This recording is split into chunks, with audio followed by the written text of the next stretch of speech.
Ya se lo avanzábamos al principio de este programa. Les vamos a hablar de un caso que tuvo lugar en una localidad en la provincia de Zaragoza. Un hombre, y según la sentencia judicial, agredió sexualmente a 3 chicas. 2 de ellas entonces eran menores de edad.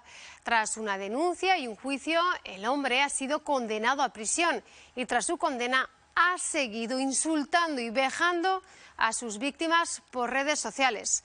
Se trata, según dicen ya los expertos, enseguida lo analizamos, de un caso de revictimización. Enrique Laviano.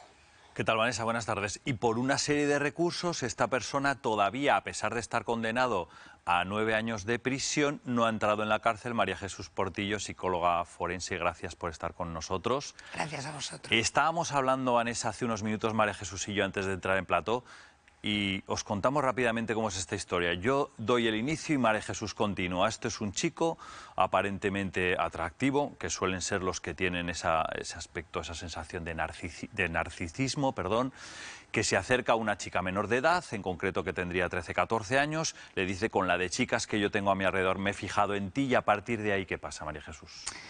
A ver, aprovecha momentos de vulnerabilidad de las víctimas, pues a ser posible que estén intoxicadas con alcohol o con otro tipo de drogas, entra por una forma de seducción y interpongan rechazo o no, emplea la violencia.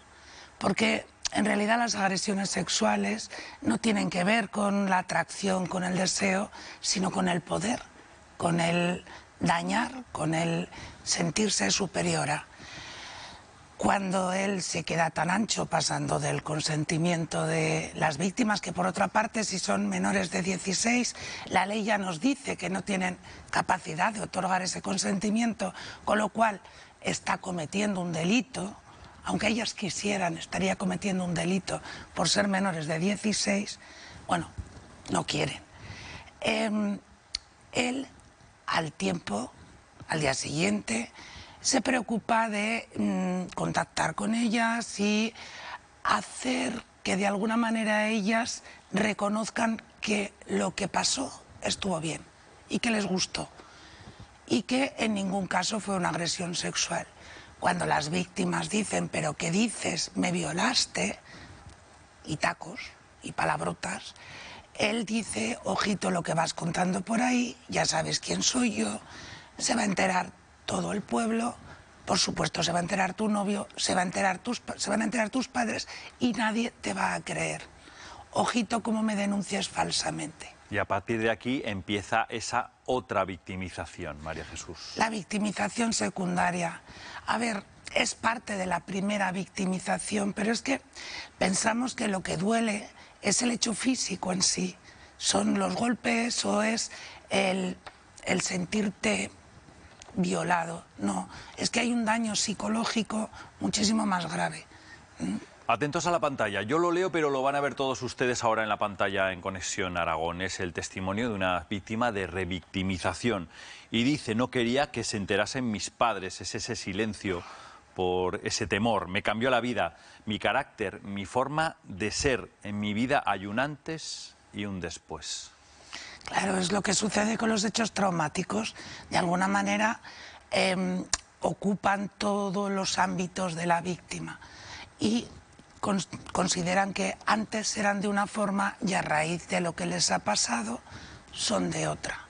Si a eso se añade la falta de apoyo social, si a eso se añade la falta de recursos y una intervención rápida, la víctima cae en picado. Esto, Vanessa, sí, es solo una parte de un testimonio mucho más largo. Estamos escuchando el testimonio, leyendo el testimonio de una de las cartas de una víctima de un caso de revictimización.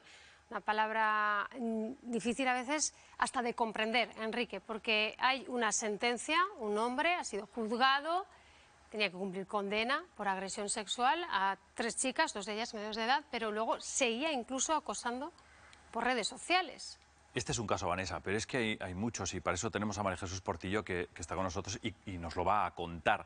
Hablamos de que muchas veces pensamos que después de una violación, de una agresión sexual, las víctimas, bueno, se ven resarcidas, entre comillas, cuando se celebra el juicio y el acusado, pues por ejemplo, entra en prisión. Pero es que, María Jesús, solo estamos en la mitad del recorrido. Claro. A ver, el recorrido es tan largo desde que se produce el hecho hasta ya que se denuncia, porque muchísimas víctimas, sobre todo adolescentes, tardan muchísimo tiempo en denunciar. Eso que todos pensamos que todo el mundo sabe, que si te pasa algo tienes que ir corriendo al hospital, que cojan muestras. Bueno, pues en la realidad se da en muy pocas ocasiones. La víctima se lo piensa si ha tenido algo que ver, si ha tenido parte de culpa en lo que le ha pasado, a lo mejor porque había bebido, por haberse ido de fiesta sin el permiso de sus padres o por muchos motivos, piensa que nadie le va a apoyar. De hecho, cuando lo cuenta, generalmente lo cuenta a los amigos. Y los amigos, parte, sensatos, a lo mejor más maduros, le dicen, no, esto no hay que consentirlo, hay que denunciar. Y parte dice, no, olvídate del tema, no te metas en preocupaciones, que ya verás cómo olvidarás y todo volverá a la normalidad. Cuando denuncia, el sistema puede ayudarle o no. En el caso de estas chicas, el sistema lo hizo bien. Ocultó de alguna manera sus datos, eran testigos protegidos, la cosa no se aireó. ¿Qué pasa? Que el agresor ya se encargó, visto lo visto, que ellas no querían que se supiera quiénes eran y lo que había pasado, se dedicó a contarlo por todo el pueblo. Bueno, de hecho, por redes circulaba un listado con los nombres de estas chicas, junto a otras más que ponía violadas por... Otras presuntas víctimas. Otras presuntas que no denunciaron, pues por miedo, por vergüenza, por culpa. Seguimos, María Jesús, Vanessa, con el testimonio, esa carta que tenemos, vamos a decirlo así, de la víctima de un caso de revictimización, primero agredida sexualmente y después vilipendiada en redes sociales, insultada. Dice así, lo están viendo en pantalla, se encargó de contárselo a todo el mundo. Siguió el acoso y la intimidación. Se acabó mi vida social cuando lo metieron en prisión. Respiré aliviada, pero todo el pueblo, toda la localidad donde vivían ambos, ya lo sabía, María Jesús. Es lo que hablabas. Claro. Que él se había encargado ya de decir que había sucedido esto, pero le había dado la vuelta a la tortilla. Sí, además con un argumento victimista. Fíjate qué malas son estas crías que van diciendo por ahí mentiras, que me van a acusar falsamente de violador, esto es lo que pasa en esta sociedad. Bueno, pues utilizando ciertos argumentos politizados, él conseguía incluso la compasión de gente de su edad. Él tiene grupos de fans, de amigos que de alguna manera compadecen el que haya tenido que estar en prisión y pasar por un procedimiento judicial como investigado y como imputado por el capricho de unas niñas tontas. Hemos hecho públicas estas dos frases, Vanessa y María Jesús, de ese testimonio de una víctima de revictimización. Van a escuchar alguna más, lo que siente, lo que ha sentido y lo que sigue sintiendo a lo largo de los años. Escuchen. Es la historia de una joven aragonesa objeto de revictimización. Hoy conocemos parte de sus sentimientos, de lo que sentiría cualquier persona que sufre algo similar. Primero, el acoso silencioso y esa frase que dice «lo sabía todo el mundo», que hace que las víctimas se enmudezcan. Después sigue esa presión que no cesa conforme pasan los años y las redes ayudan a difundir las infamias. Luego la falta de compromiso institucional y social. Se entiende el maltrato, pero la revictimización no tanto. Y prosigue con el miedo que creen que les perseguirá el resto de sus días y del que cuesta mucho librarse. Vidas rotas que buscan recomponerse. No somos los únicos que denunciamos esta situación. En Save the Children tienen incluso unos programas específicos y trabaja con estos casos. Hablamos ya con Carmela del Moral. Muy buenas tardes, Carmela. Hola, buenas tardes y muchas gracias por este espacio. Estábamos hablando de ese momento, ese término revictimización está más presente de lo que nos pensamos en nuestra sociedad hoy en día. Bueno, lo que nos encontramos, lo que llevamos años estudiando y denunciando es que en este país, y bueno, lo que sucede es que las víctimas menores de edad, los niños, niñas y adolescentes que son víctimas de una agresión sexual, no sufren solamente la agresión, es decir, no solamente son victimizados por sus agresores, sino que además la respuesta del sistema, la mala respuesta del sistema, la mala respuesta del entorno hace que vuelvan a ser victimizados y que tengan que volver a pasar por procesos y situaciones traumáticas. Hablamos de revictimización cuando el sistema, cuando el entorno no responde de la manera adecuada y hace que la víctima, lejos de ver reparado su daño, siga viviendo. Y cuando, buenas tardes, Carmela, también existe una constante intimidación y acoso por parte, como estábamos contando en este caso, del agresor. ¿Cómo se sale de esa espiral? ¿Cómo puede una víctima volver a vivir, vamos a decirlo así? Bueno, este es un caso especialmente notable, ¿no? Porque normalmente lo que nos encontramos es que, por ejemplo, el sistema judicial no está adaptado a las necesidades de la infancia, en este caso de la adolescencia, y el propio proceso judicial de alguna manera victimiza otra vez a las chicas o a los chicos adolescentes, la gran mayoría son chicas adolescentes que denuncian una agresión sexual. Pero en este caso nos estamos encontrando con que el agresor vuelve a intimidar y a agredir, en este caso por vía online, a las víctimas, ¿no? Y esto nos tiene que hacer una reflexión de cómo cada vez más, y lo vemos en este caso, el mundo online y el mundo offline están totalmente conectados, ¿no? Algo que puede parecer que no es un daño porque no es físico, porque se hace en un entorno digital, afecta a los derechos, a la recuperación de las chicas.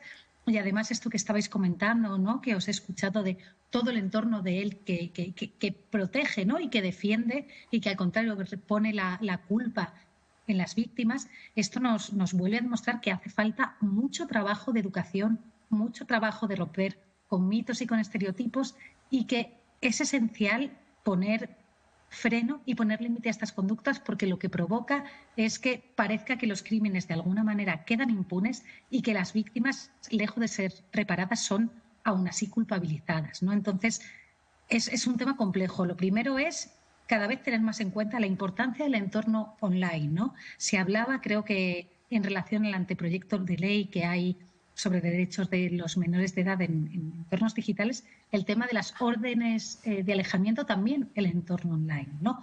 Cómo ese mundo digital, sobre todo en la adolescencia, está impactando tanto en su vida y cómo todavía hace muchísima falta una educación que rompa con estereotipos, una educación afectivo-sexual y realmente cambiar mentalidades, ¿no? Porque al final estas chicas que contra todo pronóstico, que realmente se atreven a denunciar y confían en el sistema, ven que a pesar de que en su caso, como habéis dicho, ha sido relativamente respetada su situación y han estado y se ha conseguido de alguna manera penar al agresor, aún así se ven envueltas en esta situación, ¿no? Entonces, esto nos tiene que hacer ver qué clase de mecanismos hay que poner en marcha para evitar que esto suceda con otras víctimas, porque lo que sucede cuando pasa con esto es que se acaba desincentivando la denuncia y se acaba de, si ya hay poca confianza en el sistema, esta se quiebra aún más. Carmela, muchísimas gracias por atender a Conexión Aragón. Muchas gracias por este espacio. María Jesús, veíamos cómo asentías prácticamente todo lo que nos decía Carmela en este momento. Sí, en este caso el sistema judicial funcionó bastante bien. De hecho, las víctimas no tuvieron que contar y contar y contar miles de veces los hechos, que es algo que ella de por sí revictimiza, porque cada vez que cuentan tienen que revivir, tienen que ponerse en esa situación y vuelven a pasar por parte del daño. En ese sentido el sistema funcionó, también funcionó en el sentido de que pues las protegieron, las cuidaron, de alguna manera no hubo como otros casos en los que todo se airea, ¿no? Pero claro, él se aprovechó de otras circunstancias. El hecho de que lo metieran en prisión nada más denunciar, yo creo que les ayudó. El hecho de que saliera sin una explicación que ellas se entiendan, pues probablemente porque cumplía el tiempo de prisión provisional, porque otra de las cosas que revictimizan es la lentitud del sistema judicial. Es que pasó en 2020 Sí. Y aún estamos. Y aún estamos. Es que el juicio fue en el 23 y sigue recurriendo y sigue sin entrar. 4 años en la vida de una niña de 14 años. Es mucho. Es mucho. 4 años y lo que queda. Y lo que queda. Seguiremos muy pendientes, por supuesto, de este caso.